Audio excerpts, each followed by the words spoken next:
by reading with Terri Kovalcik. I hope that you've been enjoying the readings that I've been doing and providing with live action. Unfortunately, this is kind of like, I read to you. I pretend that there's an audience, and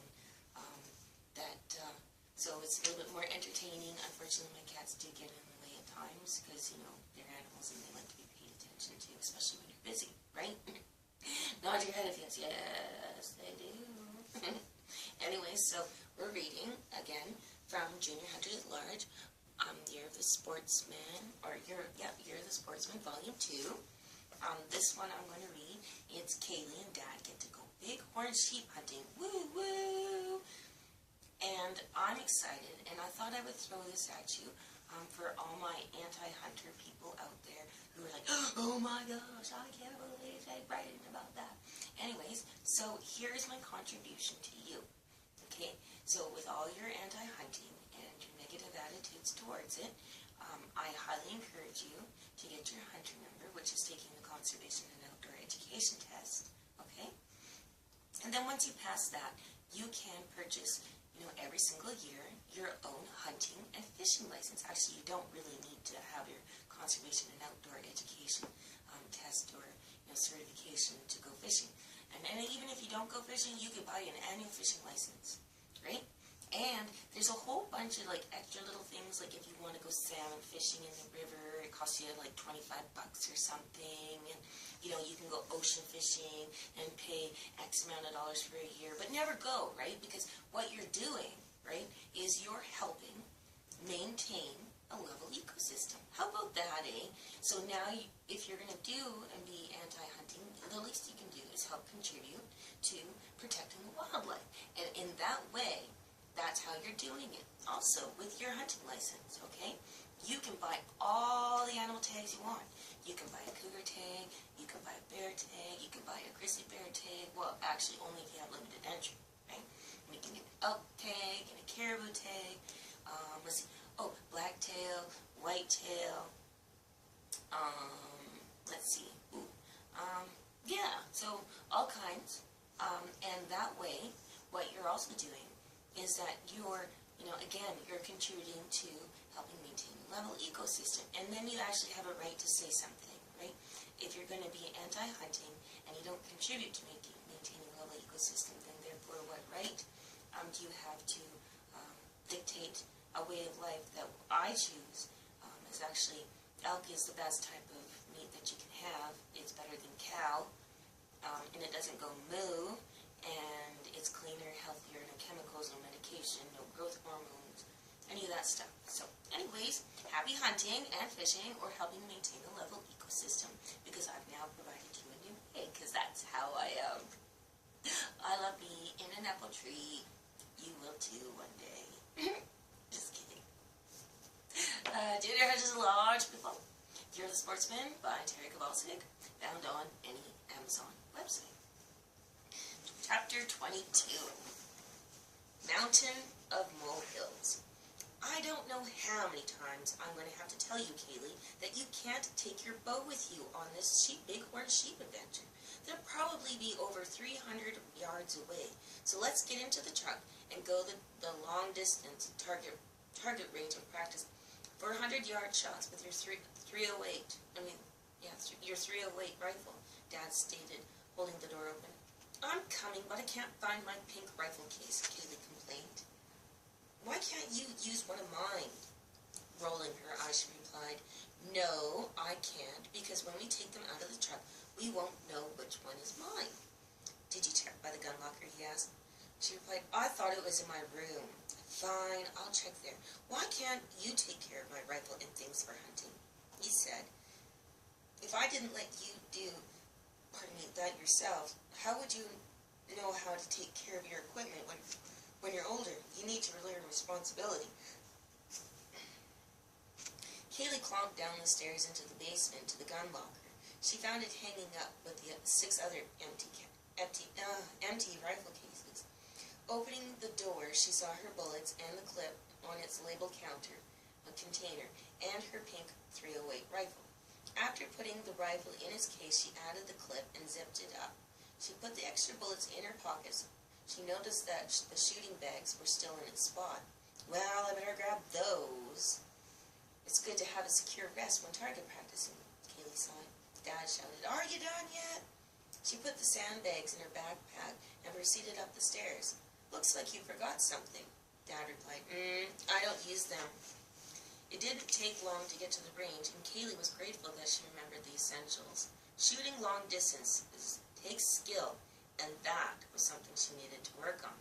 "All right, I want you to take 3 shots at the Bighorn Sheep target I made. Ideally, you want to aim behind the shoulder," Dad instructed. "How did I do?" she asked after the first set. "You're too high. One completely missed. Load up for another round," Dad stated. "How did I do this time?" she asked. "Now you're too low. You hit it in the stomach, and you took out its front leg." "All right, my turn," Dad said. Kaylee watched him carefully when he adjusted the rifle. She knew he was aiming where he needed to shoot because of how the bullet drops over distance. It looked like he was going to miss completely, but he didn't.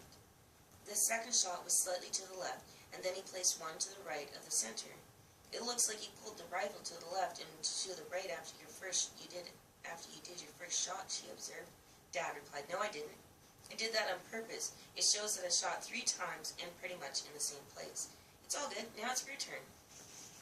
Kaylee visualized how high Dad aimed, and did the same thing and tried again. "How did I do this time?" "A bit better, but you've got a lot of practicing still to do," Dad replied. On their way home, Dad rented a Bighorn Sheep hunting video. They watched it while eating dinner in the living room. Kaylee could see why she was going to have to practice more. Bighorns have excellent eyesight, always watching. They definitely didn't like it when the hunter was above them. Dad and Kaylee went out to the range 3 more times before he decided that she was ready to take a Bighorn Sheep. On their way out to where the hunting region, Dad asked, "Do you remember what a fully mature bighorn looks like?" Kaylee replied, "Yeah, because of how big the base of the horn is, and most bull curls have a broken horn at the tip so they can see." Dad replied, "Just making sure you don't forget, you have to make sure it's a complete full curl. 3/4 curls can be deceiving." They arrived at the Dry Valley turnoff 6 hours after departing the house. Dad loaded up the trailers with their hunting gear and wall tent, then attached them to the 4-wheelers, and they were off to find the world record ram. By the late afternoon, Dad had set up the camp while Kaylee collected what firewood she could. The next morning, it was cold, and Kaylee didn't want to get out of bed at 4 o'clock in the morning. But Dad tipped her cot, making her fall out of bed. "Let's go, we have miles to make before we see any bighorns," he stated. "It's too cold," she whined, but got ready, and soon they were walking up the never-ending hills. On the second set of hills, the ewes and yearlings were curious. Not sure of what they were looking at, they saw Dad and Kaylee from 400 yards away, eating nervously. The grass was sparse, but the sagebrush was thick and tall enough that they could hide behind it to take a rest. By the time they were on the other side of the valley, they saw 1/2 curl and the other 3/4 curl. "This stinks," Kaylee complained. "They're too far away and they're not legal." "Keep moving, Kaylee," Dad instructed, picking up his pack. They walked up and down 3 hills when Dad used a call, but all it did was make them stand there. But of course, it was too small even without binoculars. She could see how thin the tips were. Trophy full curls are thick from base to the tip. "I'm hungry. My feet hurt. My gun is too heavy," she whined. "Fine, we'll have lunch. Then it's more scouting." He rolled his eyes. "You're not going to be a whiner the whole time, are you?" "No," she replied. "I'm being good." Dad snorted. Another hill and another valley of hiking when there was a beautiful 43-inch ram. Its curls were outward, making it legal. It was about 400 yards away, and Dad was ready to take the shot when the bighorn started walking towards the smaller one. He was asserting his territory. The bighorns stood there looking at each other. The mature ram started thrashing the bush. They were so close in size, but Kaylee was restless and wanted to go back to camp. It was a long ways back to the makeshift home. "The rocks coming out of the ground make it hard to walk," Kaylee complained. The next day they climbed Slowly, 10 steps, small break, 10 steps. Kaylee wished they were there already after 45 minutes of climbing the first hill. They had 3 more to go. Dad turns and says, 3 more? I love this! Kaylee groaned. My feet hurt, and I think I'm getting blisters. The landscape was the same as the last sagebrush, scattered across just small clumps, though. As they climbed the hill, the bighorns blended in with the ground. You could only see them because of their white bums. The cliff face was flat as a board, no protrusions whatsoever. You could see the different layers of sediment composition, years and years of formation. As long as the bighorn was on the higher ground, they weren't nervous, showing their dominance, which in a way was advantageous for a hunter while judging them. This trophy bighorn postured, showing his dominance by twisting his head up, curled its lips, licking the air as if talking to the other rams. Kaylee knew he was a tremendous bull curl, but then he hid behind a humongous boulder. Man, I hate it when they hide like that, she complained. Let's keep moving, Dad growled. After a couple of more hills and valleys, Kaylee spooked the cheek because yet again she was complaining. They're 600 years away. Of course. Wouldn't you just know it? The silhouettes are just teasing me. Do you see how many ravines are away they are? Of course. They just have to walk briskly away. Then they stop. Look at us for what seems like forever when you can't even harvest them, she whined. Keep moving, he insisted. It was funny as they tried approaching 2 heads with horns kept moving their heads left to right. Dad and Kaylee turned around and headed back to the functional camp. It's so cold this morning and my knees hurt, she whined. The ridges were shiny reddish brown rocks glistening from the drop in temperature. There's one, she spotted. Do you see the tiny speck over 600 yards away? Its bum is towards us. This sucks. Keep moving, Kaylee, Dad demanded. The Bighorn Sheep stood on the volcanic rock ledge, broadside, turning its head left to right. The horns curled outward. They were broomed on both sides, making it illegal to take. It's too far away. My legs hurt, she sniveled. It was a steep climb up to the first section. Across the valley on the other side, heading up the mountains, Kaylee noticed the bums. None were big enough, of course, and they were too far away. They seemed to like feeding just above another small ridge. It was like half to 3/4 pyramids, but not as tall. After 5 days of complaining, Dad left Kaylee at Baggy Camp to fend for herself for the day. He climbed down the hill was when he saw the mature ram walking proudly, holding his chest out, showing his massive muscles that bulged with each step. Another ram stepped out, making itself known. They were more than a full curl, and Dad wished Kaylee was there. As he took his mature bighorn, when he got back to camp, Kaylee was mad. So, where was it? Right where you just had to go back to camp, Dad retorted. Tomorrow you better get up and stop complaining while you're trying to get you a mature ram.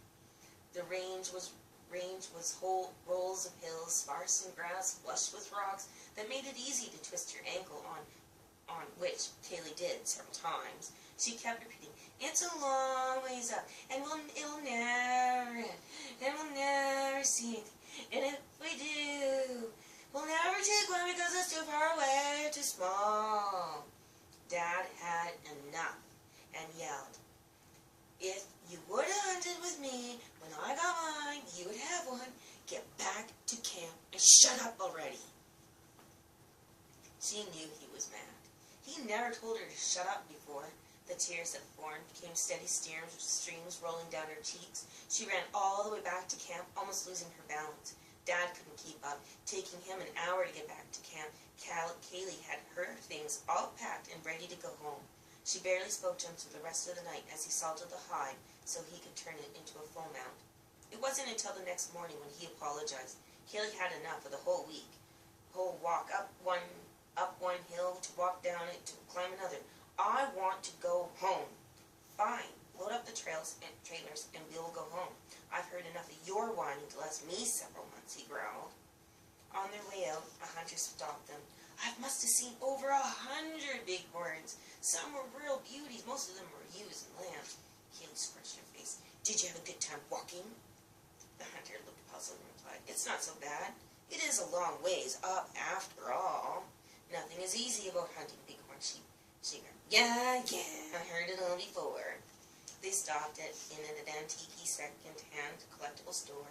Dad bought Mom several miniature plates to go with her collection. Kaylee walked up and down the aisles looking at absolutely everything. One section was softcover, hardcover encyclopedias and magazines dating back to the 1930s. She found 2 collectible kids' books. One was about a sailor who loved spinach. She opened the book and found the copyright date 1968. The other book was from a classic movie based on the Bible. It was a little worn and ratty, but again, it was something rare. She wandered over to another section where it was collectible dolls and toys. The poor thing looked old and abandoned. Its fur was thin and worn, and its poor yellow hair ribbon was almost non-existent with frayed ends. Beside the doll collection was an assortment of postcards. Kaylee flipped through them, finding several that were taken during the Caribou Gold Rush. Adding them to the pile, she continued on her way until she found a 1980s collectible mouse tray. She saw so many things, from old tin cans to old kitchen utensils to LP records, even old lace tablecloths. Walking back to the front, she noticed she missed a room of collectibles. Entering, she saw the theme with antique collectible cups shaped like former presidents. One set of six was tawny, while the other set was oversized mugs. Kaylee wanted them, but she didn't have enough money to buy them without giving up her treasures she had collected. She kept looking and saw a binder of old coins. She looked at the dates and found a penny that was bigger than a quarter dated 1914. She just had to have that. A wooden nickel was on the bottom page, and she placed it on her tray. Kaylee, are you lost? Dad called out, standing at the cash register. She replied, All right, I'm coming. I haven't gone upstairs yet. There's so much to see. Dad saw the wooden nickel. What's that all about? She laughed. I thought it would be a great present for Charlie. It's not every day that you find a wooden nickel. Dad shook his head, chuckling. They stopped in at the ice cream parlor where she experienced cotton candy ice cream on a waffle cone. This is better than eating cotton candy, she said between mouthfuls. Dad laughed. You just wanted that kind because it was pink. Kaylee blinked innocently, trying not to smile. After a couple of hours, they came upon a town that had a franchise that had the ultimate French fries and cheeseburgers. Thanks for the toy. It just wouldn't be the same if I didn't get one with 2 cheeseburgers and fries with sweet and sour sauce and an iced tea, Kaylee said appreciatively. You're welcome. Even I crave fast food sometimes, Dad replied, between mouthfuls of 2 patties with special burger sauce. Dad drove through the night, arriving in the wee hours of the morning. Kaylee, wake up, we're here. At that, she was wide awake and excited about being home. She raced up the stairs and climbed into her pink camel comforter twin bed, fluffed up her pale pink microfiber pillowcase, and with a large sigh of relief could be heard as she passed out, not waking until the early afternoon. She entered the kitchen to find Mom getting dinner ready. So how was your trip? She replied, It was all right, I guess. We walked up and down ravines until we were blue in the face. My feet hurt, my legs hurt, and I twisted my ankle I don't know how many times. The only legal bighorn I saw decided to hide behind a gigantic boulder, Mom said. I see what Dad meant about all the complaining. You almost sound like Charlie did. I'm calling a doctor and setting an appointment up for you. Kaylee didn't understand and was too hungry to care. By the time she felt like a girl again, it was dinner time. At the table, Dad said, Have you unloaded the truck? Kaylee replied, I thought you were going to do that. He replied, I unloaded everything but your things. After dinner, you can put your hunting gear away. Mom interrupted. Oh, before I forget, I have an appointment tomorrow after school to see the doctor. I'll be picking you up so you don't take the bus. Charlie whined. Why can't I take the bus? Mom looked at Charlie and retorted. The appointment isn't for you, and it's for Kaylee. The appointment didn't take very long, just a referral to entering healthy counseling. Enter healthy, or, pardon me, just a referral to entering healthy for counseling. The doctor said you have to do an intake appointment. Then we'll go from there, Mom said on the way home. Yeah. Anyways, so that was the end of the chapter. I hope you enjoyed it. And as you can tell that I do use personal experiences in my novels. So anyways, I hope you enjoyed. Available on any Amazon website.